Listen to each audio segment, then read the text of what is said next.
dans notre équipe, on a pu montrer que les composés qu'on formait avaient des compositions qui n'étaient pas prévues par les simulateurs classiques, et on a donc dû développer une nouvelle approche et l'intégrer dans notre propre code.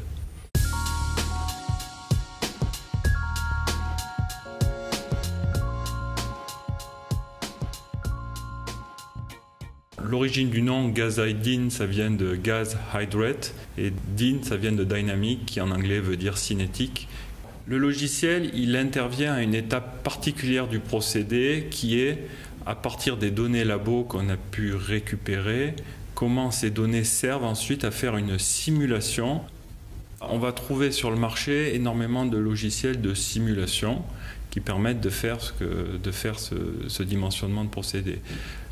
On a dû développer notre propre outil parce que d'abord ces logiciels de simulation ne faisaient pas correctement le travail pour les hydrates de gaz, et aussi parce que dans notre équipe on a pu montrer que les composés qu'on formait avaient des compositions qui n'étaient pas prévues par les simulateurs classiques, et on a donc dû développer une nouvelle approche et l'intégrer dans notre propre code.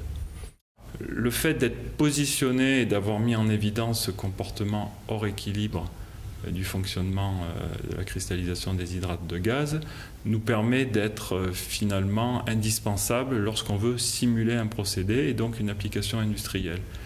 Et de ce fait, ça nous permet aussi d'être compétitifs sur la proposition des applications industrielles, et c'est pourquoi on est directement positionné sur des applications liées au traitement de l'eau, au captage du CO2, production pétrolière ou climatisation industrielle. Les perspectives pour un centre de recherche, elles sont de deux ordres. Elles sont d'abord la continuation d'approfondissements purement fondamentaux, donc qui servent à alimenter la banque de données et le code de calcul de simulation de ce simulateur. Donc ça, c'est les aspects fondamentaux.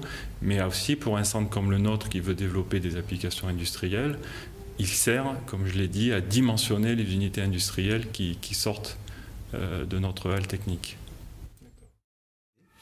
Récemment, on a été aussi contacté par l'Observatoire Royal de Belgique, qui, eux, travaillent sur la présence d'hydrates de gaz sur Mars. Il y a eu la sonde martienne qui a détecté des fuites de méthane et qui ont tendance à prouver que peut-être leurs hypothèses sont vraies.